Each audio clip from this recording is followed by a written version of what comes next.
Fuck them. Fuck Jackson Hinkle, you fucking traitor midget. He lives in Russia. He's never met a black person. Traitor what? Traitor what? Traitor what? Midget? Bro, traitor what? The nearly 30-year-old Nick Fuentes, who for 2 years has been crashing out over me being allegedly short, is actually shorter than Alex Jones. And I'm taller than Alex Jones. You know, I was wearing flat-bottom shoes in this photo. What does that make him? He's shorter than Alex Jones. Nick Fuentes' generational run is apparently, you know, dead and over because he is having meltdowns about yours truly on his broadcast. Yeah, I'm a new YouTuber. What are you having meltdowns about me and what I say on my show for? I don't know, but it's incredible. He's spending all this time talking about me. So I've put together 3 of the probably well over a dozen clips he said about me over the past few weeks. And I'm just going to show you the clips because the first clips are just going to be funny. And I was like, why is he saying this? Why is he saying this? I kept thinking to myself, because he's been saying this for like probably 2 years now. He keeps saying this one thing about me. I'm like, why does he keep saying this? It's so weird. He's unk status. He's almost like 30 years old, and he keeps like talking about my physique, my looks, my height. I don't know. It was just weird. Hinkle is such a fucking nothing. That's what's so funny is he's just such a pipsqueak. The guy's like 3 feet tall. Jackson Hinkle, you're going to jail, little man. Do they even make a cell that small? They're going to have to get the cell for animals. They're going to have to get the cell for midgets and women to put Jackson Hinkle away. Fuck them. Fuck Jackson Hinkle, you fucking traitor midget. So he kept calling me a midget over the past 2 years. There's a lot more videos of him saying that. And I was just like, why does he keep saying, like, I've met you in person. I met him in person one time. And I was taller than him. There was other people there. They can confirm it. I was taller than him. I know he's been accused of putting, Milo Yiannopoulos said he caught him putting the height boosters in his shoes or something like that. But no, I mean, I've been with him in person. Even if he was using height boosters, I don't know. I was still taller than him. It was so weird. So then I just like pulled up some images, random old images of Nick and I standing next to Alex Jones. And I was like, you know what? Maybe he is taller than me. Maybe I'm like, you know, I'm forgetting something and I'm misremembering or something. But no, it's actually the nearly 30-year-old Nick Fuentes, who for 2 years has been crashing out over me being allegedly short, is actually shorter than Alex Jones. And I'm taller than Alex Jones. You know, I was wearing flat-bottom shoes in this photo. Alex Jones, I think, was wearing like... I think Nick likes you, lol. Well, he definitely has a fascination about, if you watch his other videos, he has a fascination of talking about how, well, you'll see it in a second. He continues to have these like gay perverted thoughts about me. But anyways, Alex had on some like New Balances or something in this photo. I had on, you know, flat bottom shoes, and I'm still taller than Alex. And as you can see here, we'll do a zoom in so you can see this. So here is Nick with the pedo, Ali Alexander. You know, he's an admitted pedo, and he was Nick Fuentes' good friend, but he's out of the public eye now. And actually, this photo right here, the second one below, has Ali Alexander in it as well. But Nick Fuentes was caught, you know, sending young boys to Ali Alexander, and he was caught trying to groom all these young boys, sexting them and whatnot. So anyways, I looked at this and I'm like, this is actually crazy. No, I'm not misremembering. Nick is actually shorter, so he calls me a midget. What does that make him? He's shorter than Alex Jones. You can see eye level here goes to Alex's nose. You can see the mouths. It goes below Alex's mouth, the head. Even with the fluff on top of Nick's head here, it's still shorter than Alex's bald head. And then we come down to this photo, and this is like a perfectly level photo, as you can see in the background. Everything is level here. And same thing, you know, same thing. So you have eye level goes to Nick's forehead, nose goes to Nick's top of his eyes, Nick's mouth is at Alex's chin. And then obviously, quite obviously with me, I mean, you see that I'm taller than Alex Jones, even in his New Balances. So I was like, what is this kid doing? Why does he keep saying that? Kid, he's older than me. I don't know why I say that. It's because he acts very immature, I guess.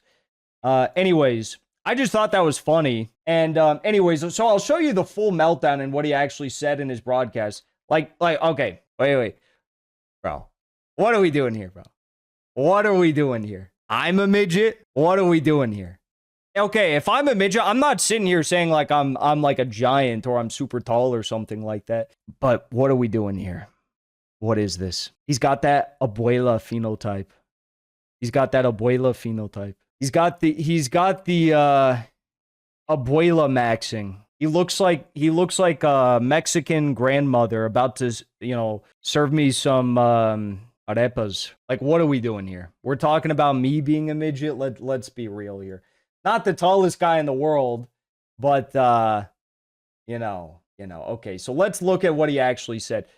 Oh my goodness, that actually ratioed him so bad. I didn't mean to ratio him that bad over this. I just wanted to set the record straight. I didn't mean to ratio him that bad. That's embarrassing. Okay, so let's see what he actually said. Fuck them. Fuck Jackson Hinkle, you fucking traitor midget. He lives in Russia. He's never met a black person. Traitor what? Traitor what? Traitor what? Midget? Bro, traitor what? Jackson Hinkle, you fucking traitor midget. He lives in Russia. He's never met a black person's dick that he hasn't fallen in love with. He's over there. So this is the first thing. When I was going through trying to find the video clips of Nick Fuentes saying that I was a midget, of which I found a couple just with a short Twitter scroll. I also noticed that there's like a lot of videos of him talking about me with dicks. I don't know why he has this like instant reaction to when he says my name. He has to think about me sucking a dick or something. Self-report, bro. Self-report. Like every single time he just instantly comes out and says that. Kind of weird. There in Burkina Faso. He's over there in Burkina Faso blowing their warlords, talking about, a raised black fist. Oh, Burkina Faso is standing up to the West. Burkina Faso, fuck you, race trading scum. Bro, so this is the other thing. It's like, he calls me race trading scum when this is his own words. You're saying you're a white supremacist? I'm not a white supremacist. I'm excellent. You're saying you're a white supremacist? I'm not a white supremacist. I'm excellent. My last name's Fuentes. Self-report number 3, Abuelita Fuentes. Now look, in all honesty, it's not about being in Burkina Faso or Yemen to say like, oh, screw Western values or something. It's to say, screw the Rothschilds. Because the whole reason why Burkina Faso or Iran or Yemen or Libya, the whole reason why these countries are targeted by the West is not because they're not Christians.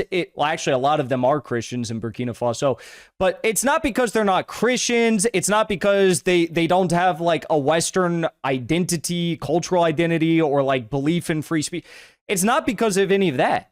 The reason why these countries are targeted is because they refuse to be vassals of the corporate elite. They refuse to be vassals of Wall Street, of global finance capital, of the Rothschild banks. They refuse to be a part of this system. They say, we're going to do our own thing. We're going to have our own decisions. We're not going to be foreign policy vassals.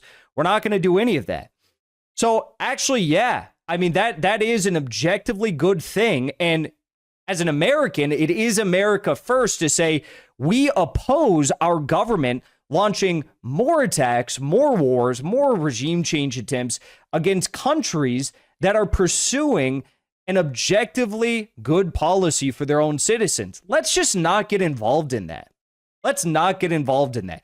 And if they are under attack, let's not go along with it like he did about Venezuela. Keep in mind, he was cheerleading about the war on Venezuela and ensuring that they have a new Rothschild bank, ensure that they have a U.S. puppet leader for months and months and months before Maduro was captured. Anyone else find that a bit weird? Just me? All right, so let's keep listening. Fuck you, race traitor rat. The guy's over there. Bro wants to be white so bad. My ancestors came to America on the Mayflower. His ancestors came here from like Tijuana a generation ago or 2 generations ago. I don't even know. Literally, he's in Yemen where they're stomping on the American flag. And you know what? Like, obviously, I'm against Israel. I don't know that I'm going to Yemen with a bunch of towel heads saying death to America, stepping on the flag. I'm not in Burkina Faso and Venezuela giving. And here's the same old Zionist trope, Zionist talking point. He says, oh, the Yemenis say, or the Iranians say, or the Lebanese say, they say death to America. That's like the Zionist talking point. When Zionists say like, well, look at the Iranians, they say death to America, and that means they want to unalive every American.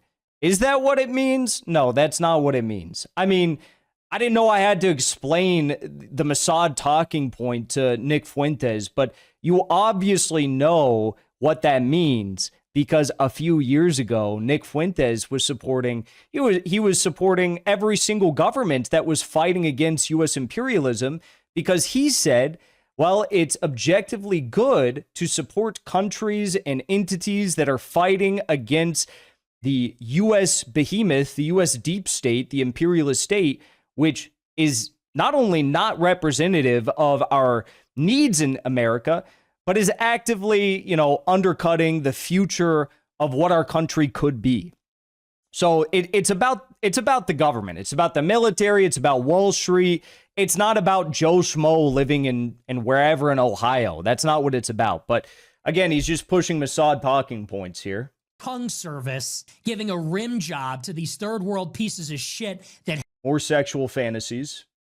Hate us. You don't have to do that to criticize Israel. It's insane. So, I mean, I'm so sick of it, I can't even tell you.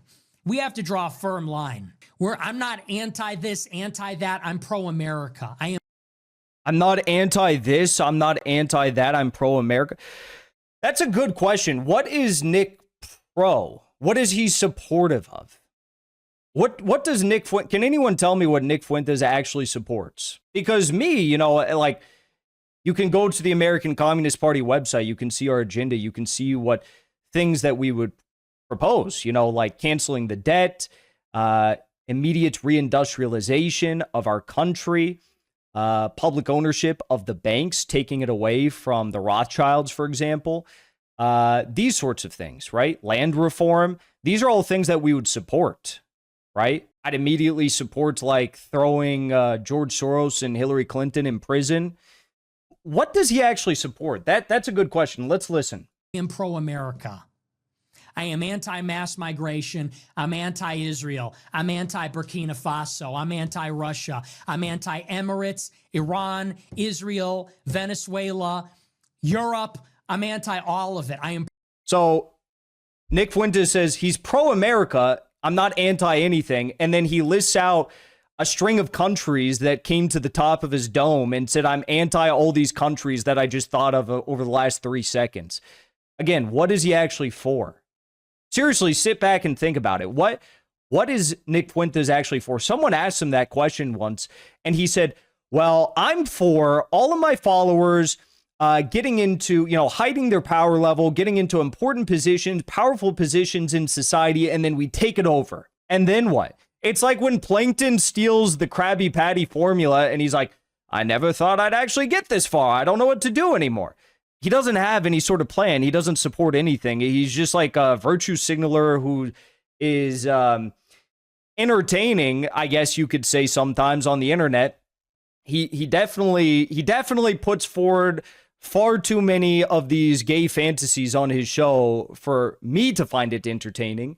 But, I mean, there you have it. It's just kind of weird. He doesn't actually support anything. Pro-America. If anything, I'm pro-Europe. At least they're white. So I can't stand it. I can't tell you how much it bothers me. We're being subsumed in this. Think about the alternative. So he says he's pro-Europe because they're white. So I guess he really wants to get that approval from the white people. So why are you like pro, I guess, political mass that has predominantly white people, but I guess also is having a massive influx of refugees, the likes of which we've never seen before, couldn't even imagine. But so it's all about race for him. I mean, but then you look at a country like Burkina Faso or Iran or Yemen that are saying we're not going to be vassals of the U.S. empire. We're not going to be vassals of Wall Street. We're not going to allow BlackRock and Lockheed Martin and whoever else and the Rothschild banks to come and rape and pillage our country. So he doesn't support that, but he supports gay Europe. Alex used to host a pro-Israel guest after Nick would come on his show. The last 3 shows he did not. Nick seems to have sold out big. Well, there is something to what you're saying because, of course, you know, it should be noted that he literally just took like I don't know if he took it yet, but he's considering taking a 7-figure, which would mean over $1 million, over a $1 million paycheck for a gold sponsor. And I believe it's like a Orthodox Jewish person. Nothing wrong with that. But like, you know, it's Nick, an Orthodox Jewish person who owns this company, who used to support Mark Levin. He was Mark Levin's old sponsor, the gold company. And now he wants to take the money away from Mark Levin. And I guess Nick Fuentes is going to take the money. So, you know, goes without saying, I have far more respect for Burkina Faso than I do Nick Fuentes. Yeah, Red Operative put it best. Nick Fuentes is praising the most infamous pedo in history, downplaying Israel's role in training ICE, and crashing out at Jackson and his generational downfall. Now, I'd also add he supported war on Venezuela. In his eyes, Trump didn't go far enough because he wanted U.S. invasion and boots on the ground. And then he also said this 2 days after Charlie Kirk was unalived. These people must be ostracized from our society. We must identify them. We must have them fired from their jobs. They must be censored on social media. There must be a cost, because if there is, these people must be ostracized from. We must censor them on social media 2 days after Charlie Kirk was unalived. Now, what's so interesting about this clip is, you know, during that week, there's some people, lots of followers, by the way, millions of followers online, and Nick thinks he's really good friends with them, but there's some people who are kind of beginning to open their eyes about what's going on. They called me, 2 people called me when they saw this clip, and, you know, I'd shared it with them, and they're like, what the hell is that? That was like when he said we need to start censoring people after his career, everyone was like, oh, it's happening. It already happened, right? Which I knew for a long time. But now I think since this took place, this was like, you know, September 16th. Since that took place, it's all become much more obvious and apparent what's going on, all right? I don't think you have to be too much of a brainiac to realize that. And, well, as a final point here, he keeps bringing up these weird, as I mentioned, these gay fantasies about me. Here I've uncovered the Nick Fuentes Catboy stream, which we're not going to watch or anything, but it is just very interesting that this individual went on a date with a catboy, and they listened to music from a gay artist in the car together when they were driving there. And they went to go and get hot dogs together as he's dressed in an anime shirt and catboy ears. And then after that, they went to a clothing store, and Nick was helping the catboy, I guess, identify what clothes that would look good on him. I find it very interesting and frankly creepy that he's got these weird fascinations with bringing up all this stuff about me, my looks, my height, and these fantasies that he has. So, yeah. Anyways, you see who my enemies are. You know, judge me by my enemies, as they say. Before you leave, I want to say thank you for the support, because after 2 years of being banned, we are finally back home on YouTube. So be sure to subscribe to our channel and also join as a member on our channel using the link at the top of the description. I rely on the generous support of viewers like yourself to get the truth out to as many people as possible. You can also support the show on Locals or Give Sin Go. The mainstream media and the powers that be are never going to stop attacking us for bringing the truth to as many people as we do. Thank you so much for your support.